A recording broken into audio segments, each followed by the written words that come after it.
Hi, everybody. My name is Krista Boyle, and I am the head of communications for Cincinnati Public Schools. We are excited to have you all with us this evening. I'm going to just go through a couple of quick logistics, and then I am going to turn it over to our superintendent to kick us off. We're going to try to get through the presentation as quickly as possible to leave as much time at the end for Q&A.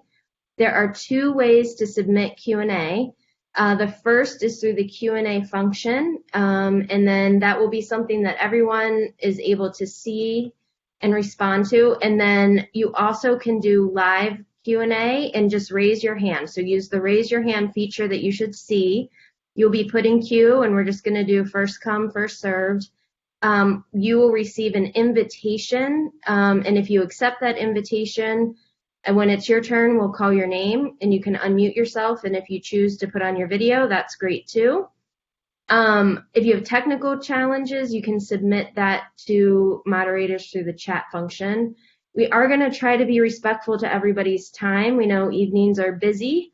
So if for some reason we don't get through all of the Q&A, know that when these are finished, we will be posting both the recordings for the town halls as well as the questions that were submitted. So, and if you have a specific question about you or your family, you can submit that through the chat function, and we'll try to get back to you directly. So thank you very much. And with that, I am going to turn it over to Superintendent Laura Mitchell. Thank you. Hello, CPS families. I am so excited that you decided to spend an hour with us this evening. We're super happy that you're here. And I'm so excited to see over 250 people here. So I want you to know this is just the first town hall that we're going to have in a series of town halls for families over the course of this school year. But before I go any further, I want to acknowledge our board members who are in attendance. I believe, and I hope I won't miss anyone, but I believe that our board president is with us, Carolyn Jones, as well as one of our long-term board members, Eve Bolton. So I'll offer an opportunity for Carolyn Jones if she wants to say a couple of words to everyone. Okay, I guess she's probably saving time for you all to speak, so I'll go quickly through the presentation so you all can hear. So we're excited that you're here. This is the opportunity for us to hear from you. We know that the board has the hearing of the public, and oftentimes we don't necessarily hear from the voice of all of our parents, and so this is just especially for our parents. When we think about our three key messages for this upcoming school year, we're really focused on the health and safety of everyone, not just our kids, but our families and everyone who enters through our buildings. We're also concerned about accelerating academic achievement. So we're not just focused on remediation and going back to teach what hasn't been taught, which we will do, but we'll also make sure that we're accelerating our learning, because we know at the end of the day, our kids still need to graduate and they still need to leave CPS in a really good position in terms of starting their next phase of their lives. And then equity is a piece that you'll hear consistently throughout our work. The board was very visionary several years ago to start a policy and a resolution regarding equity. And with the civil unrest that's taken place across the nation, we're going to be adding and enhancing to that work. So I know that I have definitely learned a lot in the last 6 months. And I think that this pandemic has taught all of us that we're never too old to learn, and that life can teach us many lessons. And so we've learned a lot over the course of the last several months. And some of the information we've learned, we're going to share with you this evening. So you know that the board decided in late June to go with a blended model for the upcoming school year, meaning that half of the kids would be in school on any given day, which would create the social distancing. The board was always committed to coming back in early August to look at the data to see if we need to make another decision. And so based upon the data for our area, meaning the city of Cincinnati, by zip code and by neighborhood, we are going to start August the 24th, which is our regular start time, where we're going to start with distance learning for the first 5 weeks of school. We're going to look at the data on a daily basis that we receive from the health department to decide whether or not on the 14th of September, if we can actually move to a in session for our kids on September the 28th. We know that our kids need to be with their teachers. They also need to be with their peers. And so as quickly as possible, but safely, we want to get our kids back in school in session in front of our teachers and with their peers. So I love Bruce Lee. I love this quote from Bruce Lee. We have learned to be extremely flexible, nimble, and agile. And there will be times in which we will make a decision today, and then 2 days later we have to pivot because the information or data has changed. And so I think that this quote is just a nice reminder that we need to be agile and we need to learn to go with the flow to some extent as we think about how we maneuver this pandemic and come out of it healthy and successful on the other end. So many of you may be wondering, so what did you look at in order to decide to move to distance learning to start off the school year? And so there are really 4 data points that we look at. We look at the decline of confirmed cases for COVID-19. So twice a day, in the morning and in the late afternoon, I get a report from the city health department. And it will tell me the number of confirmed cases, hospitalizations, deaths, and it will give this information by zip code as well as by neighborhood. And so what we want to be able to see, data point number 1, is we want to see a true trend, which means that we have multiple days in which the confirmed case number is going down. Right now, our system is very unstable. And so one day we're up, the next day we're down, then we spike back up. And so that tells us that our system is not stable. And we want to see a very stable system in terms of our entire community. So that's the first data point. The second data point is that we want to see a positivity rate of between 5 and 6%.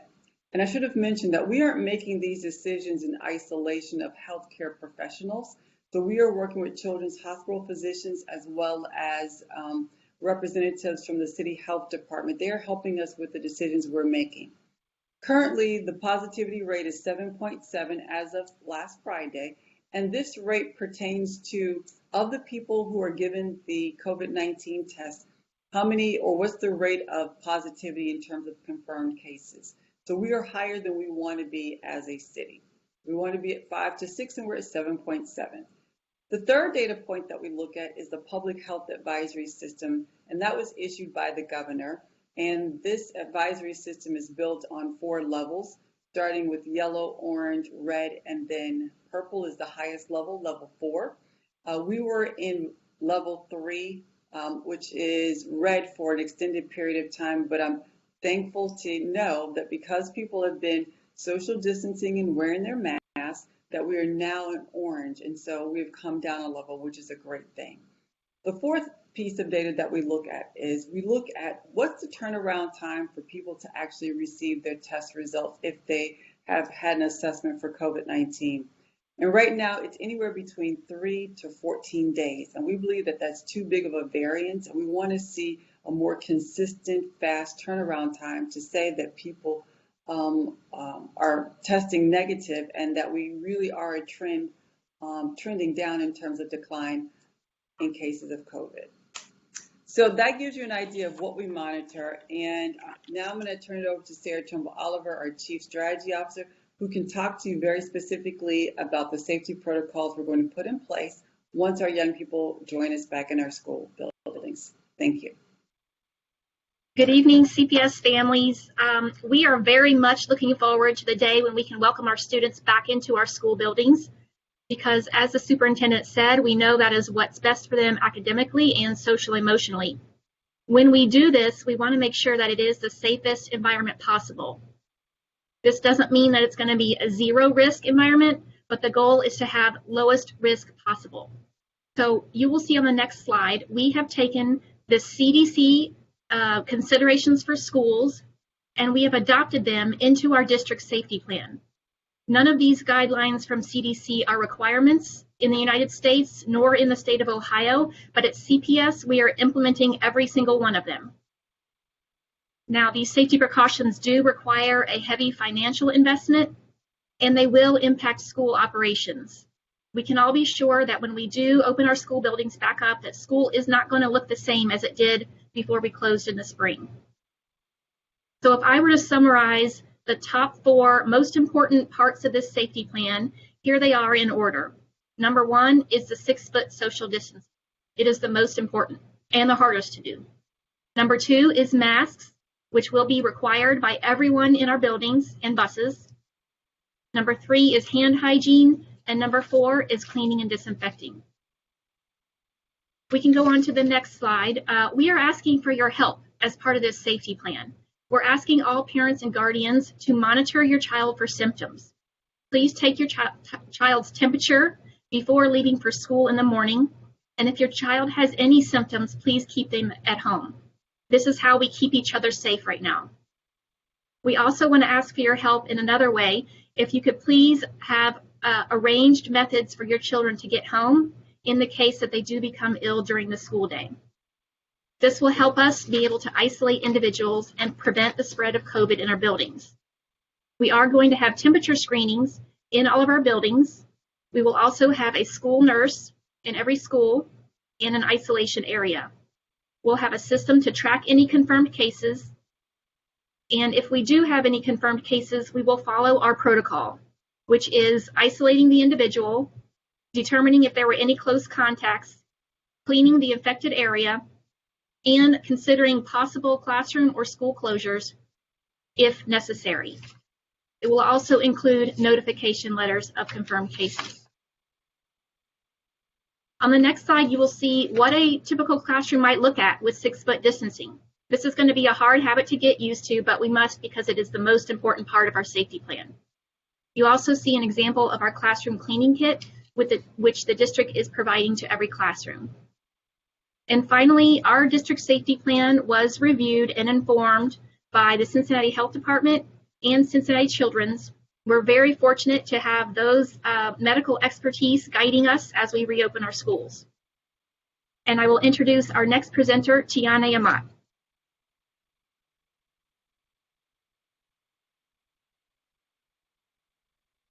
Oh, we can't hear you, Tiana.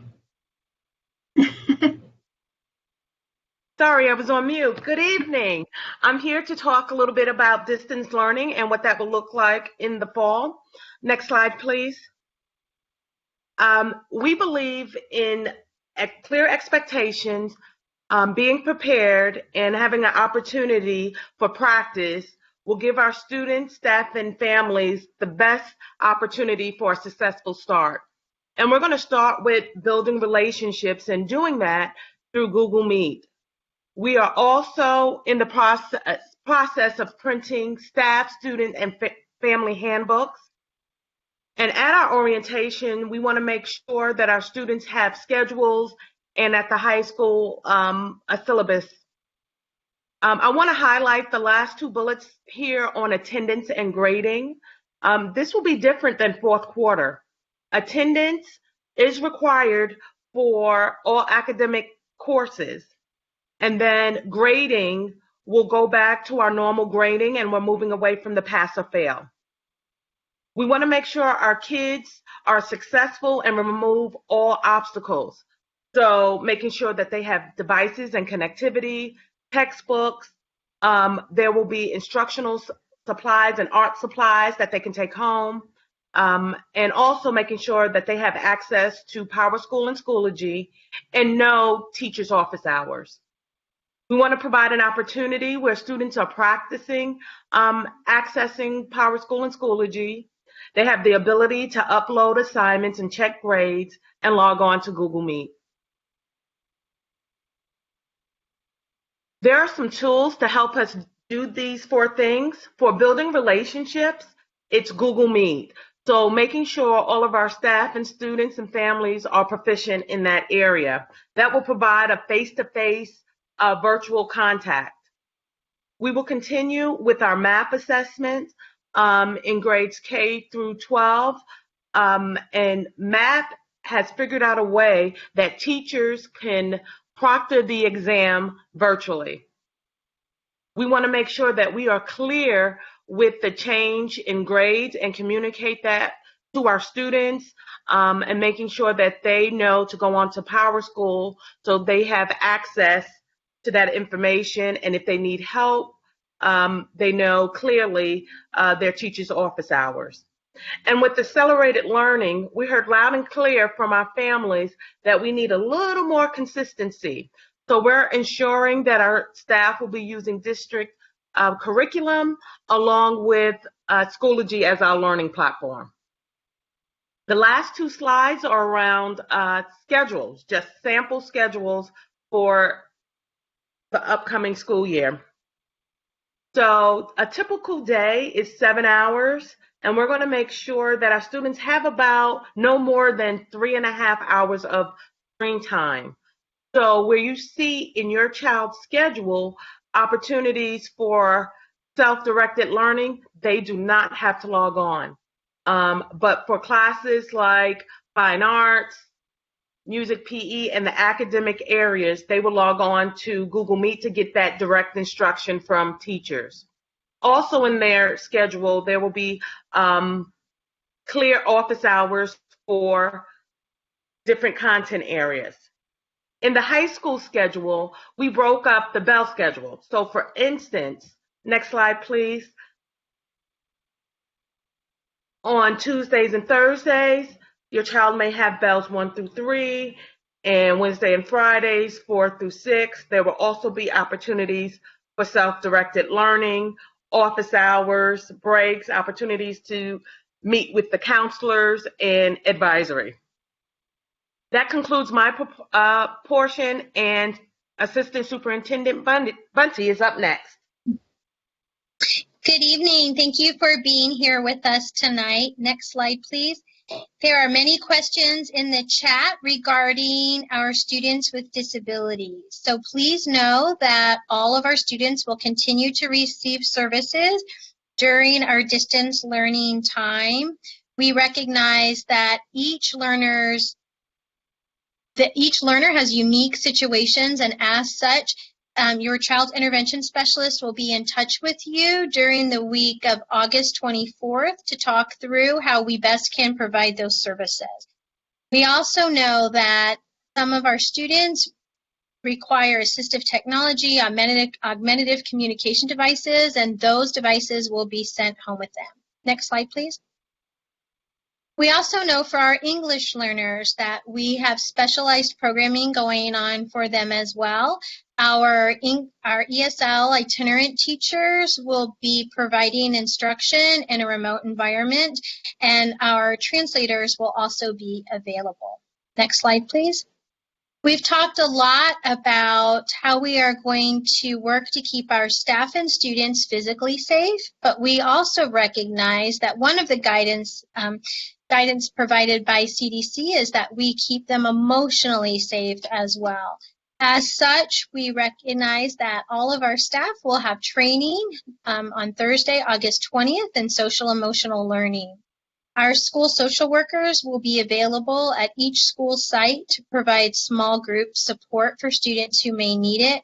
And our mental health partners will be providing therapeutic services through our telehealth support services. Next slide, please.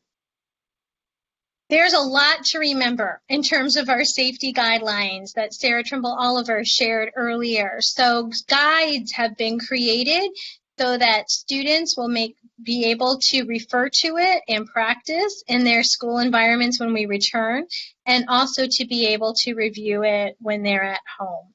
Right now, I would like to introduce you to Shauna Murphy, our Assistant Superintendent. Thank you, Ms. Bunty. Good evening, everyone. So one of the things our district knows our family has a little bit of concern about is childcare. So we wanted you to know that we have been in communication with several community partners, and you see those listed on the second bullet point on the slide at this point. We are talking with them about opportunities to provide both before and after care, as well as full day care for our families. We are continuing to work to get this information finalized, and we'll share it with you as soon as possible. Next slide, please. We also know that there are a lot of questions around athletics, and our school district has decided at this time to take a pause on competitive athletics. including suspending for the season junior high athletics. We do plan to revisit this decision September the 28th for all high school and junior high activities. The number one priority, as you've heard throughout this presentation, is health and safety for all of the young people in our school district, including our student athletes. For those who are in high school, we understand that this is a time where colleges are looking at possible scholarship opportunities for young people. Our coaches and our athletic directors have come together to begin talking about how they can assist with highlight reels, streaming live events of their students performing skills, and having a constant communication with college coaches. Again, we will revisit high school athletics by September 28th. At this time, I'd like to introduce you to our attorney, Dan Hoying. Good evening, everyone. My name is Dan Hoying. I'm the district's lawyer. I'm here to provide you a short update about some of what's been coming out of our district's board policy committee. The policy committee's been hard at work. One of the policies we've been working on is a masking policy. This is likely to be one of the broader masking policies that you'll see from school districts. We anticipate that all students and staff will be required to wear a mask at all times they're in the building, excluding times for meals and perhaps exercising as long as social distancing can be maintained. There's a few exceptions, but it's one of the broader masking policies. Second, the board's has suspended some of the policies that would usually apply during the school year. For example, we are currently not planning field trips for the school year and restricting travel for staff. The alternative to suspension and expulsion program is being temporarily suspended for this year. The use of district facilities is really being limited to essential only functions, and then school visitors will be significantly restricted this year. Next, you'll hear from my good friend Jeremy Gollahue, who is in charge of CPS technology. Thanks, Dan. So tonight, I want to give a few quick updates on the district's technology plan that will hopefully answer some of the outstanding questions you may have. First thing, we want to make sure that everyone is aware that CPS does have a device available for every enrolled student and any new enrollments we get. After this week and next, we will have had a distribution opportunity at every school location for the 2nd through 12th grade students. You can see the remaining dates on the slide on your screen, or after the meeting, you can find them on the CPS website. We will also begin distributing iPads for the pre-K through 1st grade students on August 24th. And at that point, we will continue to offer options to receive devices until every student has theirs. Also, we will be offering a parent and student technology helpline that can assist you and your student with everything from how to turn on the laptop, how to connect your in-home Wi-Fi, and to log on to email or Schoology.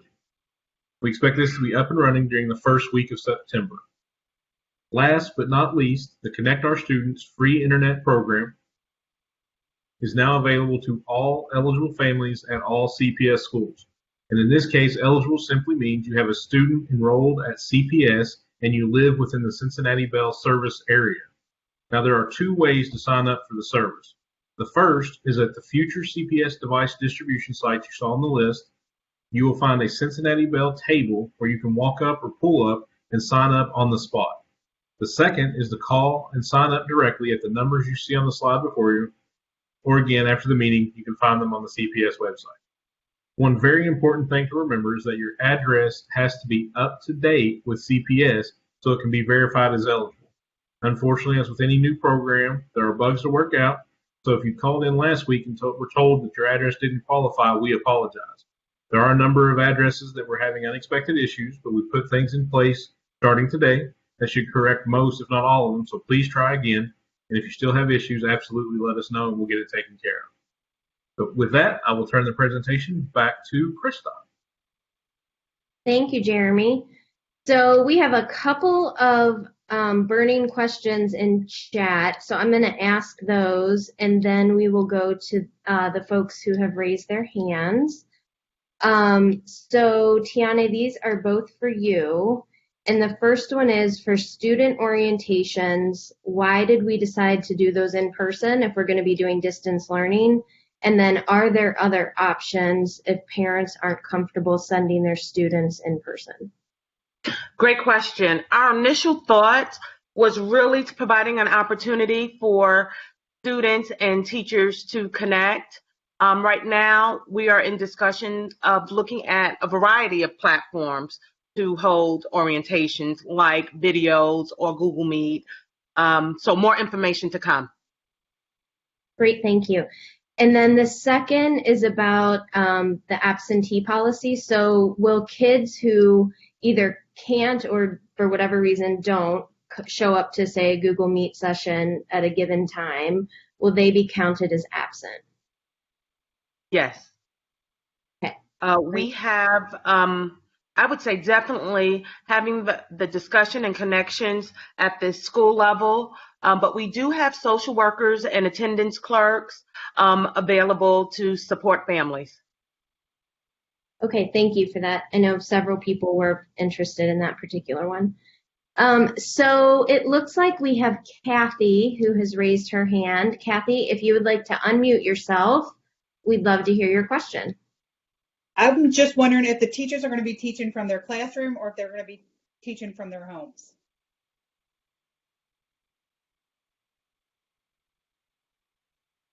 So I sent out an email to all teachers today. I had hoped to have a decision for you today, but I will have one for you within the next day or so. Many teachers have written emails asking to be able to work from their classrooms, and we've had teachers call in to say that they're interested in working from their classrooms as well. And so more information to come, but I did send all of our teachers an email about 5 o'clock today.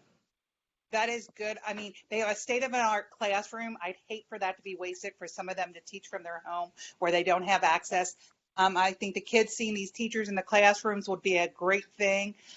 You prepared them, you know, the schools had, you know, a year almost, well, 9 months to get ready for them to come back. I just think utilizing those classrooms, the kids to see that would be a great thing for everyone. Amen, Kathy. We are going to broadcast that all over. Thank you. Thank you. Thanks, Kathy. Elisa, you are next. If you would like to unmute yourself, we'd love to hear your question.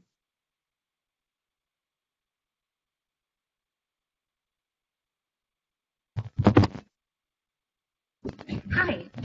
Okay, so just as the other person just explored a lot of Elisa, yes. we're getting a lot of feedback. I don't know if maybe we're on speaker, but I'm using my computer device. Are you guys able to hear me now? that is a little bit better. Let's try again. Okay, great. As the other person just mentioned, there's like 9 months to prepare. However, things change daily. Are we rushing back too fast? Can we set some dates back and give everybody a chance to kind of adjust and get as much feedback as possible to kind of help everyone? Because if one school or one student fails or anyone fails, that means we all fail and it can be, you know, tragic. So can we push back some dates, get some more input, get some more training? Is that possible? So thank you for your question. So we are really moving forward with an abundance of caution. I would also like to say that we are really relying on our healthcare professionals to assist with us. And so we are in conversation at least twice a week, scheduled video conference calls with the health department as well as Children's Hospital. And so they're advising us all along the way.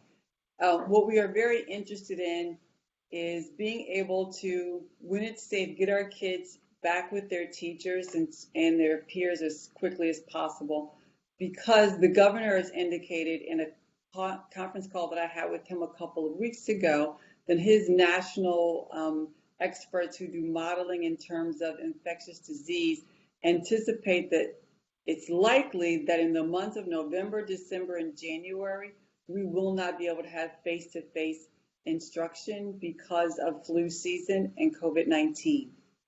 And so if it is at all possible for us to have our kids back with us face-to-face to really seal some really solid foundational practices as it relates to distance learning, we can hopefully shorten the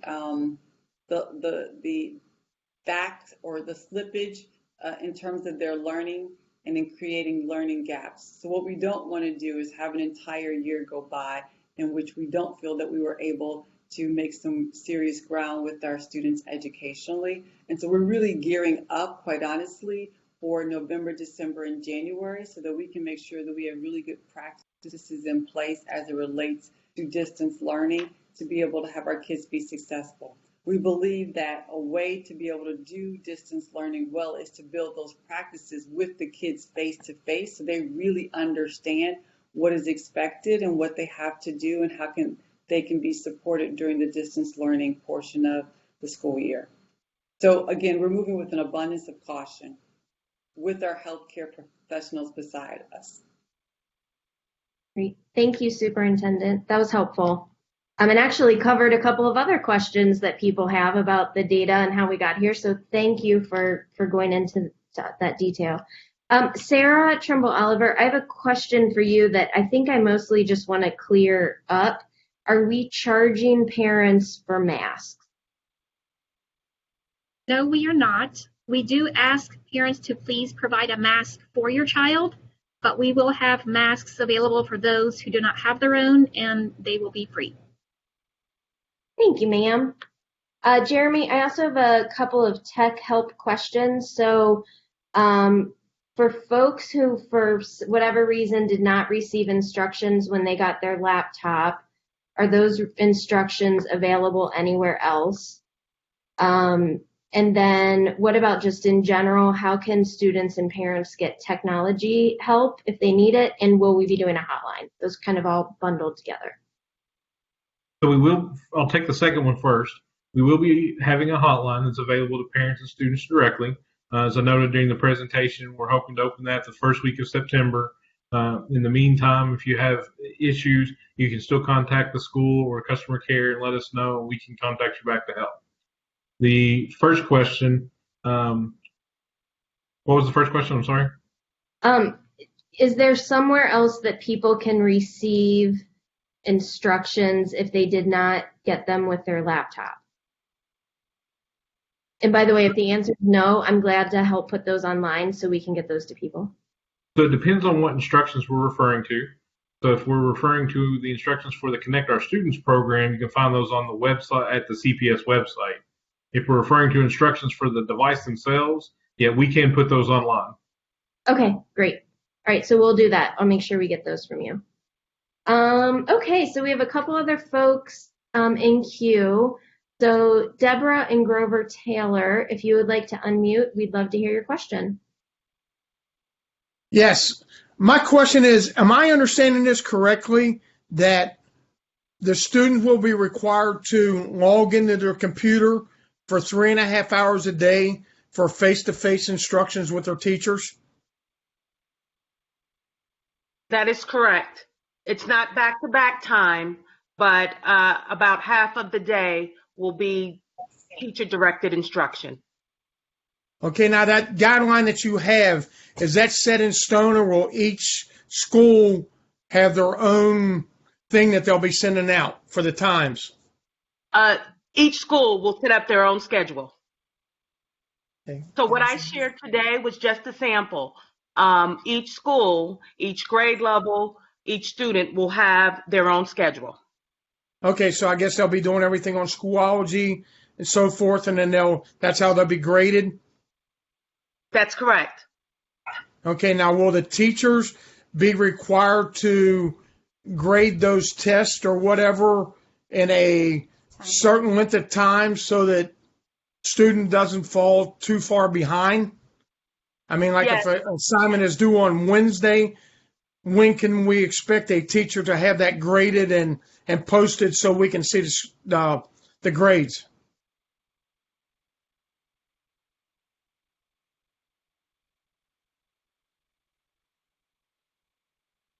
Oh no, I think we lost Tiana. Oh no, there she is. You broke up. I didn't hear you. I think we lost Ms. Amat. For some reason, I can't see her. They lost one. So I think that that's an excellent question, Krista, and I think it's a really valid question that parents want to know turnaround time. And so if we can get that information to you, since our deputy superintendent, she dropped off the call, but outstanding question, we'll get that answer out to all parents. Thank you so much. Thank you, Superintendent. Thank you, Mr. Mitchell, or Mr. Taylor, looking at the superintendent and the folks online. Lindsay Felder, I believe you are next in our queue. If you would like to unmute yourself, great, you just did. Hi, I am particularly interested in understanding the plan for children with IEP services and how those will be provided, and whether there is any consideration for options that could be done in person in small, one-on-one type of settings, because some of the services are particularly difficult, especially with young kids, to teach remotely. To give an example, my son is really struggling with handwriting, and it's been quite the challenge to try and do that remotely and have him make sustained progress. Ms. Felder, I saw your question in the chat as well, so thank you so much for being here with us tonight. Right now, the IEP teams you'll get contacted rather by your child's intervention specialist to have an IEP team meeting where you can talk through the best way to provide those services for your child. While we're in distance learning, we're not going to have folks come together during this time just because of concerns around people getting sick. But during our blended learning time, we are open to discuss a lot of different scenarios for children in order to meet their individual needs. So what is going to be done during the remote period to ensure kids can meet those needs, have their needs met, if remote learning is not effective for their unique needs? Yeah, so I dropped my phone number in the chat so that we could talk specifically about your child's situation. Okay, thank you. Thank you. So there were several questions, Dan, I think this one is for you, about how we will determine when and how we close schools or classrooms, and what we'll do if folks test positive in the school environment. Yeah, thanks, Krista. That's a great question. So our team has worked on a process that we're already implementing because employees have reported to work and we've got teams practicing for when we have a positive case. So when we have a positive case in a building, our response is there's multiple that triggers multiple responses. So one is we have a monitoring process to make sure that we know about the cases that are active in the district. We know whether this is a single isolated case or a hotspot that we need to be concerned about. Two is our facilities team has a process for cleaning and sanitizing the areas in the building where the person with the confirmed case, where that person was. Third, we have a communications process to make sure that we're informing the people, students, staff members, and others who may have come into close contact with that confirmed case. And we've got sample letters, template letters that we've developed and have unfortunately already had occasion to send out to make sure that we're communicating well. And then finally, consistent with CDC guidelines, when we have a confirmed case in the building, we will be contemplating a short closure. CDC recommends a closure of 2 to 5 days, and we've worked on making sure the scope of that closure is correct. It could be a single classroom that is closed for a period of time. It could be a grade level. This summer, it has involved when a sports team has had a confirmed case, we've shut down that team. So, and it could be the entire school or even greater. So that process is something that we are continuing to work through. We do tabletop exercises regularly to learn from the confirmed cases that we've had. Thanks for the question. Thank you, Dan. Tiane, welcome back. Sorry Thank you. Sorry about that. We've had several people ask when they'll receive their school specific schedules or class specific schedules. That will be the week of the 24th during the orientation. Okay, terrific. Thank you. All right, so we have several people in queue, so let us go back to our queue. Alicia Rogers, you are next. If you would like to unmute and ask your question. Great. Hey, good evening, everybody. Thanks for being here and taking all our questions. My concern is for the specific login times. I have two questions. The first one being, they all have to be there at a specific time? Is that just for high school students, or will this be for all grades? For all grades. Okay. Is there any penalty for parents? Like, say they have to be at work, or like they have multiple kids and they're juggling and they just a few days out the week they're not able to make it, but they still get the work done. Will the children or parents be penalized, like with truancy after so many absences? I would definitely say if there is a particular situation to really communicate with your school attendance clerk and school social worker. We know these are very difficult times with scheduling, and we really rely on the parents to support the learning. So anything we can do to work together, we will try our very best to do so. That sounds really good. I think that's what a lot of parents' concern was the flexibility. It sounds like so final, which it is final, but I think parents were starting to get freaked out. Like, but what if I can't? So thank you so much for that. Thank you. Great question. Ashley, you are, oh, yes. Is Ms. Rogers still on? She has shown up to so many meetings and has been wonderful with her questions and ideas. We need to get you linked into some leadership opportunities around parents. Thank you. I appreciate that very much. You have no idea. I appreciate that. So I need your phone number. I will ensure that you get it, Superintendent. I look forward to it. All right. Thank you so much, Ms. Rogers. Thank you.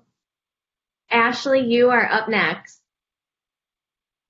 Good evening. I had a question in regards to how the elementary classes will be scheduled, and will those schedules be compiled by the individual teachers, or will they be for all schools? I know that in the springtime, teachers are the ones that designated when they would be having like live video chats. So should parents be concerned with the fact of their students will not be able to log in as a kindergartner or first grader at 8:30 in the morning and then continue their educational day on their own?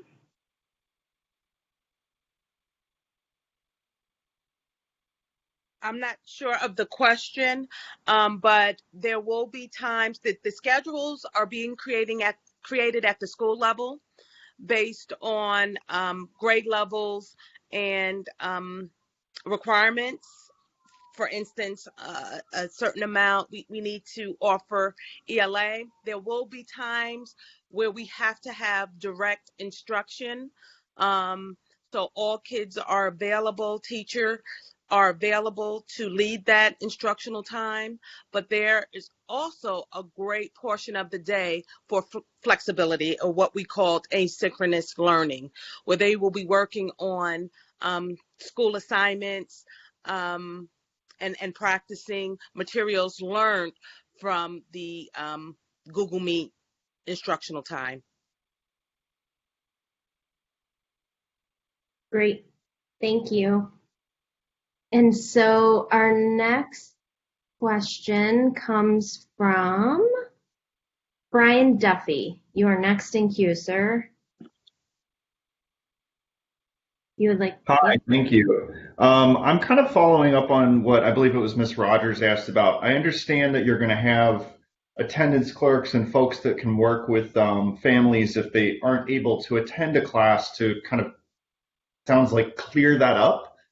But I still don't think I've heard anything about actual kind of flexibility in families who have those kind of constraints of not being able to get all of their kids onto classes at specific times, or maybe are working certain times of the day. It seems like a lot of the school districts around are offering recorded options where if you're maybe not available at 10 o'clock for math, it's available later. And it seems like that's not being discussed, and we're not really discussing kind of the options or availability of flexibility in the remote learning. Thank you. Also have, that's a great question. We will also have video options, digital lessons, but a portion of the day we are requiring direct teacher instruction, but we are offering a variety of ways in pedagogy and instructional delivery for our students. I'm sorry, though, is that a supplement to or the replacement of not being able to make that, say, 10 o'clock math class because your parents are working during that time? Right. It's not a replacement. It's the class. We're expecting students and families to log on. But what I would highly recommend is to contact your school attendance clerk. And the reason I'm saying this, because I'm thinking if there's another time, if you do a master schedule and maybe the 9 o'clock English class doesn't work for you, but there may be a 10 o'clock class that's offered that you can log on. And each schools are responsible for the schedules. So I highly recommend that you get in contact with the individual schools because they are creating the schedules. Krista, if I could also join in. Yeah. So Sarah, we appreciate your question, and you're pushing us to think about how we can be really responsive to our parents and their schedules. And so we will definitely look into and explore how we can tape some of the sessions so that kids have access to them at other times of the day. I will say that one of the major values, though, of having the kids log into the Google Meet session is that it's in real time, which allows the student to be able to interface with his or her teacher, to ask questions, to give responses, and it also allows the student to be able to interact with their peers, which is so important, especially in this distance learning mode that we're in. But I totally appreciate the question, and we will deliberately explore that and look at how we can make that more available. But it doesn't replace the fact that we really want to be able to have our kids engage with their teacher and engage with their classmates. But thank you so much for the question, and we'll explore it and follow up. Thank you all. I appreciate the flexibility, but it seems like managing by exception for as large a population as you have would get out of control at some point, and we should have some formal options. Thank you. Yeah. Thank you, Mr. Duffy. All right, their next person in queue, Mr. Gregory Goodrum. Okay, can you hear me? We sure can. Okay, I thank you all for being here today, for doing this meeting for us. I have questions about your virtual school as opposed to Cincinnati Digital Academy. And I'm wondering what the advantage is going to be doing virtual school as opposed to the Digital Academy. My other question is going to be, since you don't know when COVID-19 or the flu season is going to be ended, or there's going to be treatments or vaccines, and you're going to have a 5-week experimental period, what are you going to do after that 5 weeks? So I'll jump in and take the latter part of the question. Tiana, if you would be prepared for the virtual and digital question. So we really have a plan for the entire school year, and that is for us to be able to do a blended model in person 2 days, 3 days a week. After looking at our data for this area, we determined best to go to a distance learning. At the end of the day, our preference is to be able to get our kids back in school as quickly as possible, only if we can do that in a safe manner.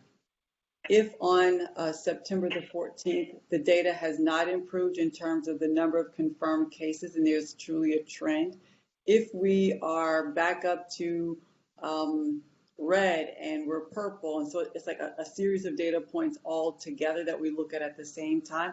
If the turnaround time on test results is really slow, and if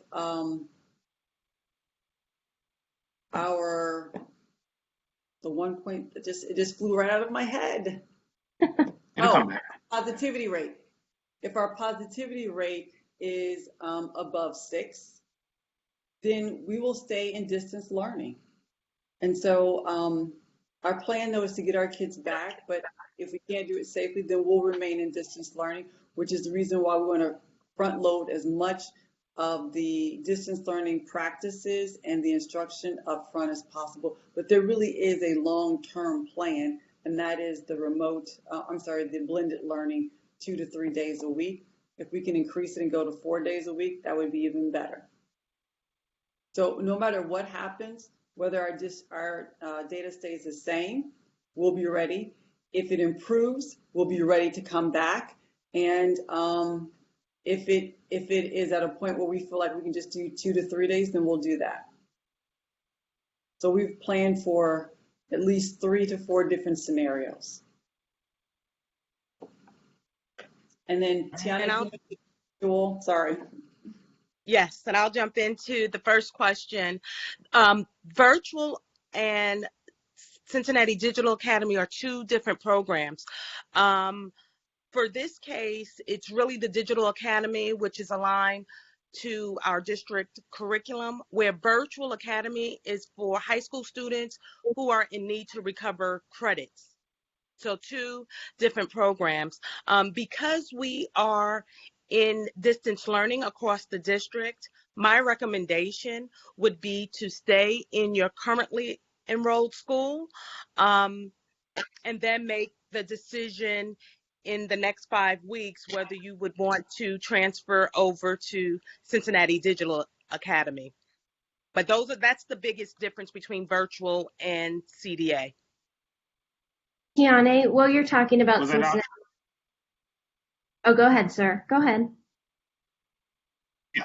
Will that option be open to people that want to transfer to Cincinnati Digital Academy out of the virtual school? Will the Digital Academy be open to them? Yes. Yes. And will they be able to transfer back if they change their mind? Yes. I'm not. To their normal I just school. want to make sure that you understand, like, the virtual academy is more so for credit recovery. Like, it's if students need to, if they failed a few courses and they need to gain credits towards graduation. So it's a specific need for the virtual academy, which is different than the digital academy. Is there more information online about the virtual academy? Yes, we are doing, you can go to the website specifically for the virtual academy. Great. Tiana, there's a question about extending the day to enroll for Digital Academy. I know that's one that came up in the earlier meeting. Yes, we decided to extend that time because we just had 2 information sessions the end of last week and wanted to provide families time to process the information and make a decision. So the school has been contacted to extend for this week. Okay, great, thanks. Thank you, Mr. Goodrum. So we have a couple more folks who've raised their hands too. So I think we're going to try to go through their questions, and then I will turn it back over to the superintendent to close us out. Layla Martino, you are up next.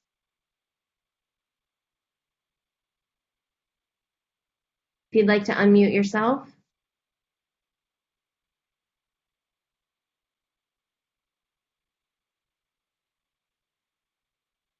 There we go. Hi there.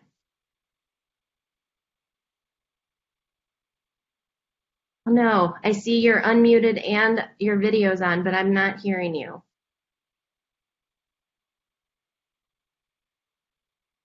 Okay, so Layla, we're going to go to Gretchen, and then we will come back to you. So Gretchen, if you'd like to unmute yourself, thank you.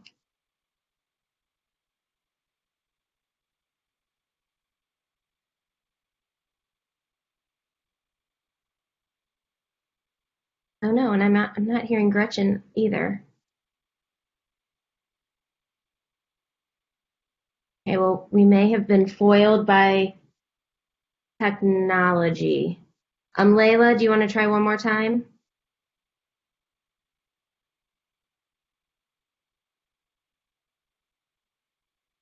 Okay, I'll tell you what. Ladies, if you would like to submit your question through chat, we will make sure that we get back to you. I'm sorry that for some reason it's not working. We do have one question that I don't think we've addressed yet about extracurriculars and how we are thinking about those in a digital environment. If someone would like to take a stab at that, Shauna. Yeah, I'm happy to. Thank you for the question. So at the elementary level, we are suspending extracurricular activities. At the high school level, each school will receive a Schedule E, which is an option for opportunities for adult leaders who are co-located in the building. Okay, great. Thank you. So Shauna, does that mean that there's the opportunity for clubs to continue in a virtual setting at the high school level? Is that what you're saying? Yes, that's exactly what I'm saying, yes. Thank you. Great, thank you. All right, Superintendent, I think we will turn it over to you to close us out. All right, so thank you all for coming and attending this session. It's exciting to see that at one point over 400 people were here and engaged with us, so we really appreciate it. Again, look forward to more town halls because we really want to hear your voice. And I'm going to end tonight with a quote from Maya Angelou, which says, "Stand up straight and realize who you are, that you tower over your circumstances." So I would say to all of us, stand up straight and realize that we are Cincinnati Public Schools. We have been around since 1829. We turned 191. And although we're not your great-great-great-grandfather's school district, we will be here after this pandemic is over. We know that our schools are the cornerstone of our neighborhoods and our communities, and that in many instances, our families depend on our schools. And we want to say we are here, we are strong, and we are here to support you, and we appreciate you. We will tower over this circumstance. It may not be easy, but we will come out stronger on the other side. Families, parents, we really appreciate you keeping your child with Cincinnati, staying with us and entrusting us with your children. We know that it is a vitally important role that we play within your child's life. And so we couldn't thank you enough for everything that you're doing to support CPS. And before I say my very last thank you, I want to see if it's my understanding that another one of our board members has joined. And so our Vice President of the board, Ryan Messer, if he is available and wants to say a couple of words, then we would have him at this time.